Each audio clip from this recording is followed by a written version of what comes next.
Hello friends, welcome to crazy G K trick. तो आइए daily current affairs की series में आगे चलते हैं और आज के इस सेशन में हम 20 फरवरी के सभी करंट अफेयर्स को एक एक करके डिस्कस कर लेते हैं। वीडियो में एंड तक बने रहिएगा। वीडियो पसंद आए तो वीडियो को लाइक और शेयर कर दीजिएगा। अगर आप चैनल पर पहली बार आए हैं तो चैनल को सब्सक्राइब कर लीजिए। इसके अलावा डेली करंट अफेयर की अगर आपको ये PDF चाहिए तो आप क्रेजी जी के ट्रिक के टेलीग्राम चैनल से या फिर क्रेजी जी के ट्रिक के एप्लीकेशन पर जाकर फ्री ऑफ कॉस्ट इसकी PDF को कलेक्ट कर सकते हैं। देखिए फ्रेंड्स, हाल ही में जो यूपी पुलिस का एग्जाम हुआ था 2024 में, हाल ही में 2 दिन पहले, उसमें जितने भी करंट अफेयर के क्वेश्चन पूछे गए हैं वो हमारे डेली करंट अफेयर से ही पूछे गए हैं। उसका एक वीडियो आपको क्रेजी जी के ट्रिक के यूट्यूब चैनल पर मिल जाएगा, जहां पर मैंने आपको पूरा एक्सप्लेन किया है कि कौन कौन से क्वेश्चन, कितने क्वेश्चन हमारे डेली करंट अफेयर से वहां पर आए हैं।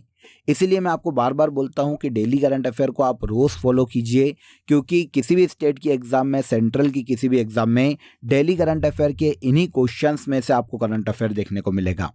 तो रोज फॉलो कीजिए, लाइक कीजिए, शेयर कीजिए और PDF भी आप फ्री ऑफ कॉस्ट ले सकते हैं क्रेजी जी के ट्रिक पर जाकर, एप्लीकेशन पर जाकर या फिर टेलीग्राम चैनल पर जाकर।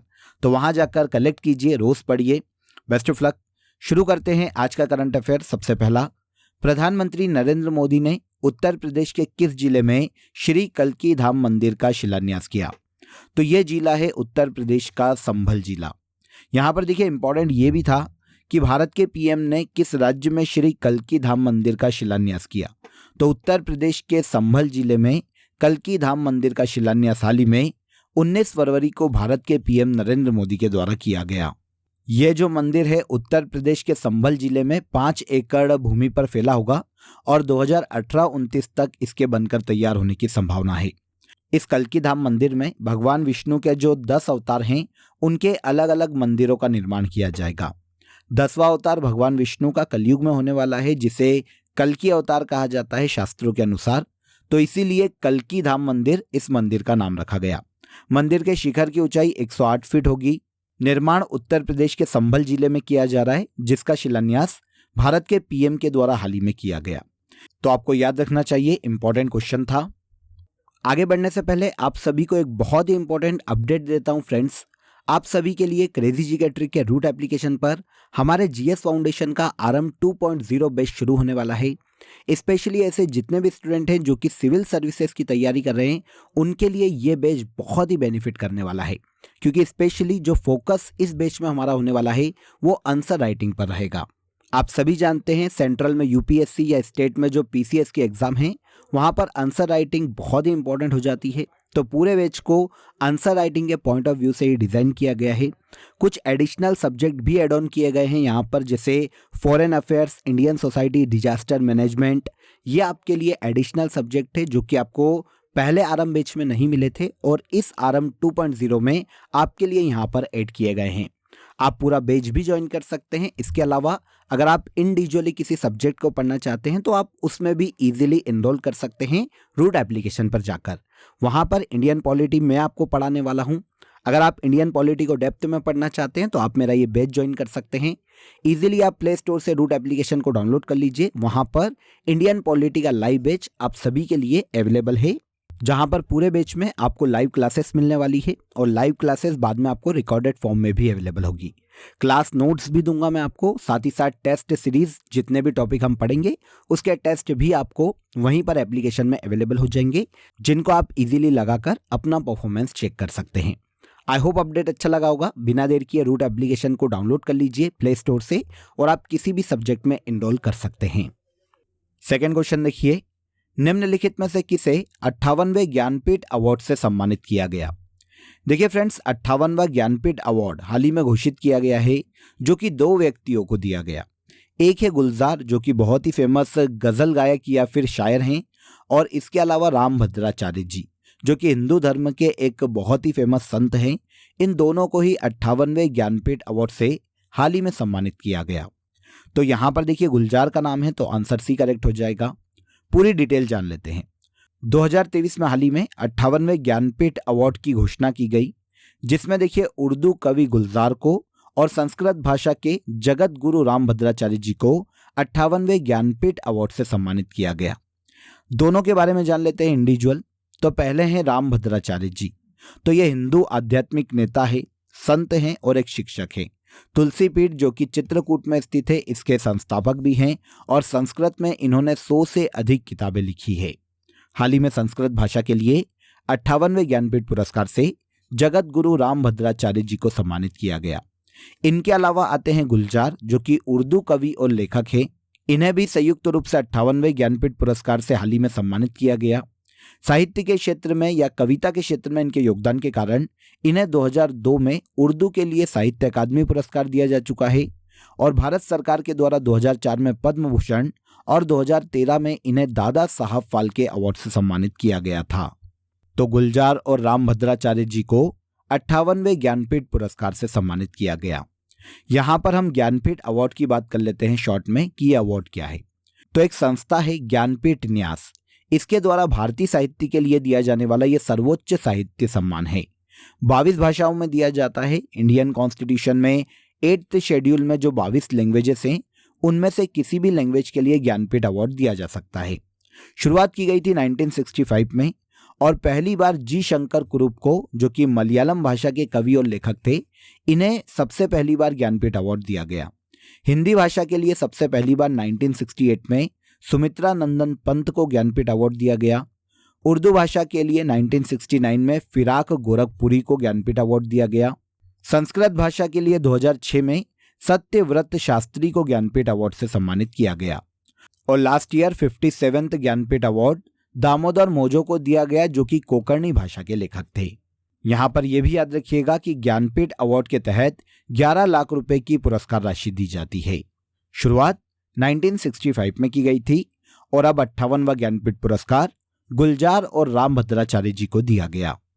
77वें बाफ्टा अवार्ड 2023 में किस मूवी को बेस्ट मूवी का अवार्ड दिया गया? तो देखिए, बाफ्टा अवार्ड की पहले बात करते हैं। यह ब्रिटिश अकादमिक फिल्म अवार्ड है जो कि ब्रिटेन में मूवीज के क्षेत्र में दिया जाने वाला सबसे बड़ा अवार्ड है। हाल ही में देखिए 77वें बाफ्टा अवार्ड 2023 की घोषणा की गई जिसमें बेस्ट मूवी का अवार्ड ओपनहाइमर मूवी को दिया गया। आंसर सी यहां पर करेक्ट हो जाएगा। 18 फरवरी 2024 को रॉयल फेस्टिवल हॉल जो कि यूनाइटेड किंगडम के लंदन में स्थित है, यहां पर 77वें बाफ्टा अवार्ड 2023 की घोषणा की गई। ओपनहाइमर जो कि मूवी है फ्रेंड्स, इसने देखिए टोटल 7 अवार्ड अपने नाम किए। पुअर थिंग्स नाम की मूवी ने 5 अवार्ड और द जोन ऑफ इंटरेस्ट नाम की मूवी ने 3 बाफ्टा अवार्ड अपने नाम किए। क्वेश्चन हमारा ये था कि बेस्ट फिल्म का अवार्ड किसने जीता, तो ये मूवी है ओपनहाइमर। इसके अलावा आउटस्टैंडिंग ब्रिटिश फिल्म का award the zone of interest को दिया गया। लीडिंग एक्ट्रेस का अवार्ड एमा स्टोन को दिया गया पुअर थिंग्स के लिए और लीडिंग एक्टर का अवार्ड किलियन मर्फी को दिया गया उनकी मूवी ओपनहाइमर के लिए। बेस्ट मूवी के अलावा जो अदर अवार्ड है फ्रेंड्स, जो अदर विनर है, इनको भी याद रखिएगा। एग्जाम में हमसे यहाँ से भी क्वेश्चन पूछा जा सकता है। अब यहाँ पर बाफ्टा फिल्म अवार्ड की बात करें तो मैंने आपको बता ही दिया है, ब्रिटिश फिल्म अकादमिक अवार्ड है फ्रेंड्स ये, जिनकी शुरुआत ब्रिटेन में 1949 में की गई थी। ये अवार्ड सिनेमा के क्षेत्र में दिए जाते हैं। Badminton Asia women's team championship 2024 किसने जीता? देखिए, पहले ये जान लेते हैं कि आयोजन कहाँ किया गया। तो badminton Asia women's team championship 2024 का आयोजन हाल ही में मलेशिया में किया गया।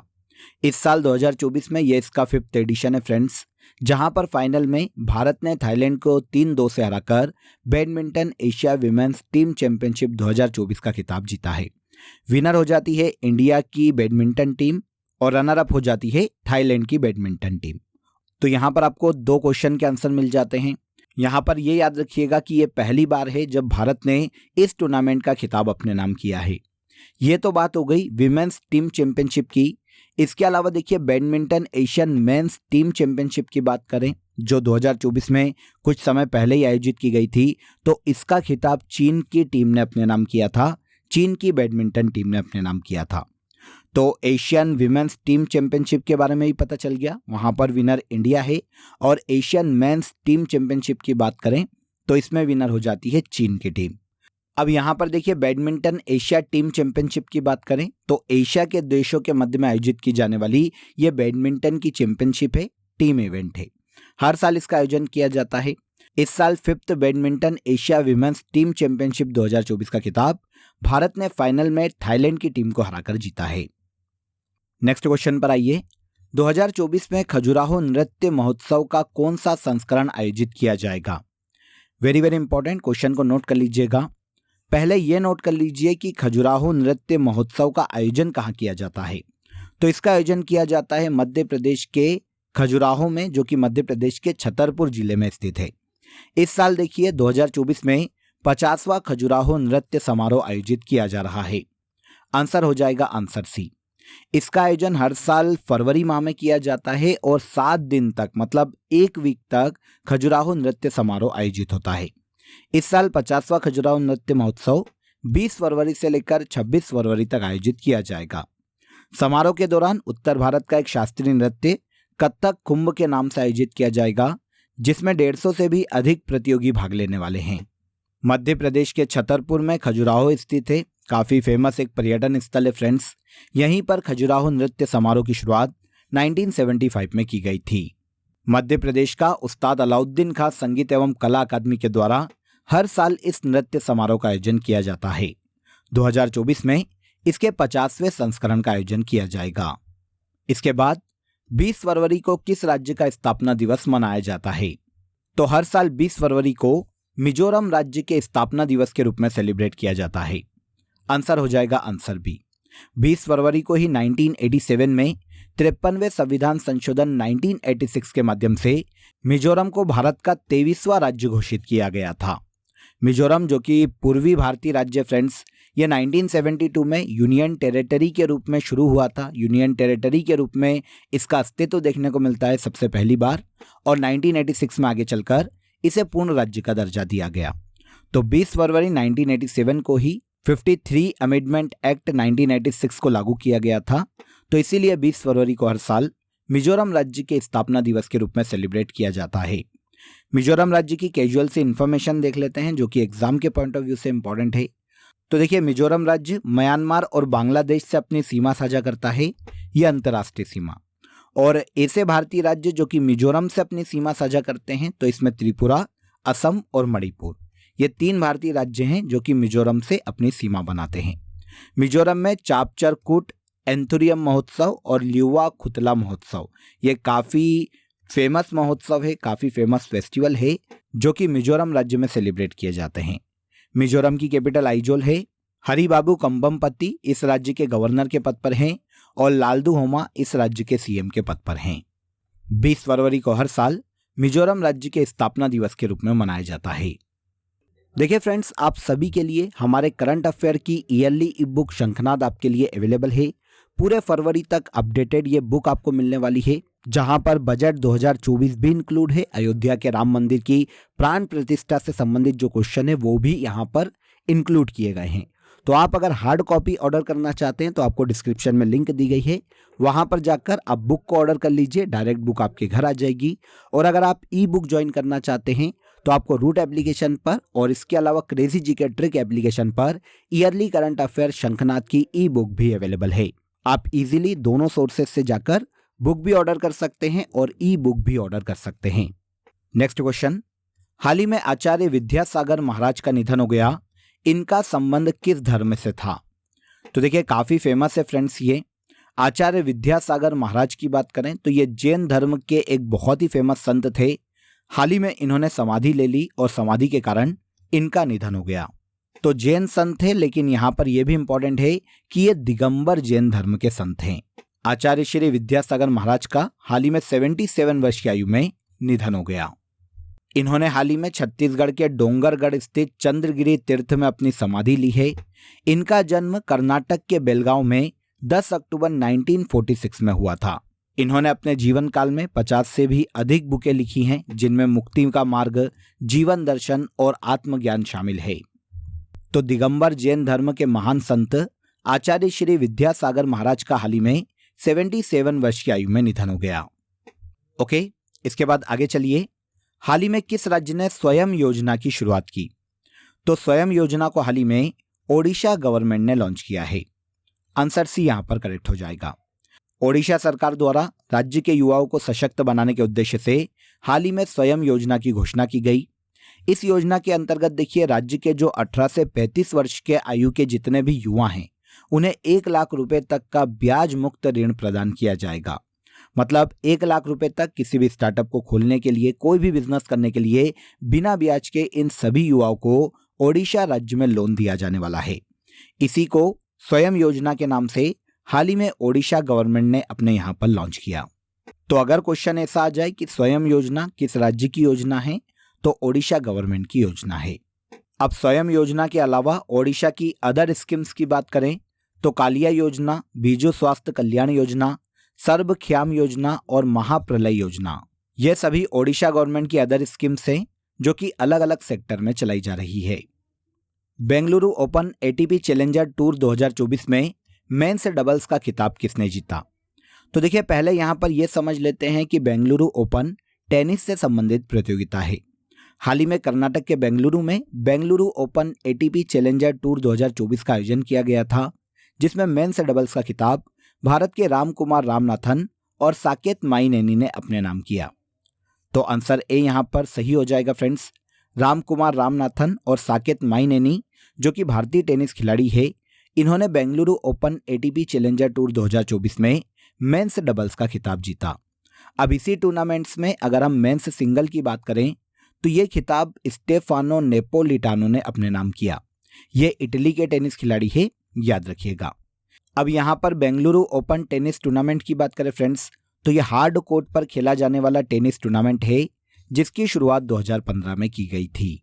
भारत के रामकुमार और साकेत माइनेनी ने बेंगलुरु ओपन टेनिस टूर्नामेंट में मेंस डबल्स का खिताब जीता और इटली के स्टेफानो नेपोलिटानो ने इसी टूर्नामेंट में मेंस सिंगल का खिताब अपने नाम किया। ओके, इसके बाद आज के करंट अफेयर का सबसे last question, justice Nilay Vipin चंद्र अंजारिया किस राज्य के मुख्य न्यायाधीश नियुक्त किए गए? तो देखिए, जस्टिस नीलय विपिन चंद्र अंजारिया को हाल ही में कर्नाटक राज्य के हाईकोर्ट का मुख्य न्यायाधीश नियुक्त किया गया। आंसर सी करेक्ट हो जाएगा। इनके पहले इस पद पर न्यायमूर्ति PS दिनेश थे। इनके हटने के बाद अब कर्नाटक राज्य के हाईकोर्ट के मुख्य न्यायाधीश के रूप में जस्टिस नीलय विपिन चंद्र अंजारिया की नियुक्ति की गई। देखिए, हाल ही में इनके अलावा काफ़ी अलग अलग राज्यों के हाईकोर्ट में मुख्य न्यायाधीश चेंज हुए हैं, उनकी भी हम एक बार बात कर लेते हैं क्योंकि एग्जाम में यहाँ से भी क्वेश्चन पूछा जा सकता है। तो हाल ही में देखिए, इलाहाबाद हाईकोर्ट के नए चीफ जस्टिस अरुण भंसाली को नियुक्त किया गया था। गुवाहाटी हाईकोर्ट में विजय बिश्नोई को, उत्तराखंड हाईकोर्ट में न्यायाधीश रितु बाहरी को नियुक्त किया गया। ओडिशा राज्य के हाईकोर्ट के मुख्य न्यायाधीश चक्रधारी शरण सिंह को नियुक्त किया गया और मेघालय हाईकोर्ट में नए चीफ जस्टिस के रूप में न्यायाधीश S वेदनाथन की नियुक्ति की गई। ये सभी इंपॉर्टेंट है, नोट कर लीजिएगा। अदर ऐसे हाईकोर्ट जहां पर हाल ही में चीफ जस्टिस की नियुक्ति की गई है, यहां पर मैंने आपको क्लियर कर दिया। जस्टिस नीलय विपिन चंद्र अंजारिया को भी याद रखिएगा, ये हाल ही में कर्नाटक राज्य के हाईकोर्ट के नए चीफ जस्टिस के रूप में नियुक्त किए गए। क्लियर? तो यहां पर देखिए, हमने 20 फरवरी के सभी करंट अफेयर्स को डिटेल में समझ लिया। अब आ जाइए आज की फैक्ट शीट में, हम सितंबर मंथ के सभी वन लाइनर करंट अफेयर्स को एक एक करके यहां पर डिस्कस कर लेते हैं। पहला देखिए, दुनिया का सबसे ऊंचा लड़ाकू हवाई अड्डा लद्दाख में बनाया जाएगा। 12 सितंबर 2023 को विजयवाड़ा रेलवे स्टेशन को ग्रीन रेलवे स्टेशन का सर्टिफिकेट दिया गया। वनडे में सबसे तेज 13,000 रन बनाने वाले खिलाड़ी भारत के विराट कोहली बने हैं। US ओपन में मेंस सिंगल का खिताब नोवाक जोकोविच ने अपने नाम किया। डॉक्टर AM गोखले अवार्ड से संजय मिश्रा को सम्मानित किया गया। बंगस वैली फेस्टिवल का आयोजन जम्मू कश्मीर राज्य में किया जाता है हर साल। इंडोनेशिया बैडमिंटन मास्टर्स का खिताब किरण जॉर्ज ने अपने नाम किया। ये सभी वन लाइनर सितंबर मंथ से बहुत इंपॉर्टेंट है, नोट कर लीजिएगा। अब आ जाइए लास्ट डे के सेशन में जो करंट अफेयर हमने डिटेल में डिस्कस किए थे उनको हम एक बार यहाँ पर रिवाइज कर लेते हैं। पहला देखिए, नौसेना अभ्यास मिलन 2024 का आयोजन आंध्र प्रदेश के विशाखापट्टनम में किया जाएगा। सामाजिक विकास आयोग के 62वें सत्र की अध्यक्षता इंडिया ने की है। चेट्टी कुलंगरा भरणी उत्सव का आयोजन केरल राज्य में किया जाता है। इकोनॉमिस्ट इंटेलिजेंस यूनिट द्वारा जारी किए गए डेमोक्रेसी इंडेक्स 2023 में भारत को 41वें रैंक पर रखा गया है। राजस्थान के करौली में हाल ही में लौह अयस्क के भंडार खोजे गए। महाकाव्य महाभारत पर आधारित ज्योतिसर अनुभव केंद्र हरियाणा राज्य में स्थापित किया गया। हाल ही में जारी आंकड़ों के अनुसार दुनिया की तीसरी बड़ी अर्थव्यवस्था जर्मनी बनी है। इसके बाद आइए, राजकीय जनजाति हिजला मेला महोत्सव का आयोजन झारखंड राज्य में किया जा रहा है। हाल ही में भारतीय अंतरिक्ष अनुसंधान संगठन के द्वारा छात्रों के लिए युवा वैज्ञानिक कार्यक्रम युविका 2024 की शुरुआत की गई। और लास्ट देखिए, एशियन इंडोर एथलेटिक्स चैंपियनशिप 2024 में ज्योति याराजी ने दौड़ में गोल्ड मेडल अपने नाम किया। ये सभी करंट अफेयर लास्ट डे के सेशन में हमने डिटेल में समझे थे फ्रेंड्स। अब आज के लिए आप सभी के लिए क्वेश्चन ऑफ द डे है, जिसका आंसर आपको कमेंट बॉक्स में देना है। क्वेश्चन सुनिए, खजुराहो नृत्य महोत्सव का आयोजन किस राज्य में किया जाता है? वेरी वेरी इंपॉर्टेंट, अभी हमने आज ही के सेशन में इसको डिस्कस किया है, तो कमेंट में जरूर बताइएगा कि इस क्वेश्चन का आंसर क्या है। अगर आपको वीडियो पसंद आया हो तो वीडियो को लाइक और शेयर कर दीजिए, चैनल को सब्सक्राइब कर लीजिए। कल फिर मुलाकात करेंगे नेक्स्ट डे के सेशन में, तब तक अपना ख्याल रखिए। जय हिंद, जय भारत।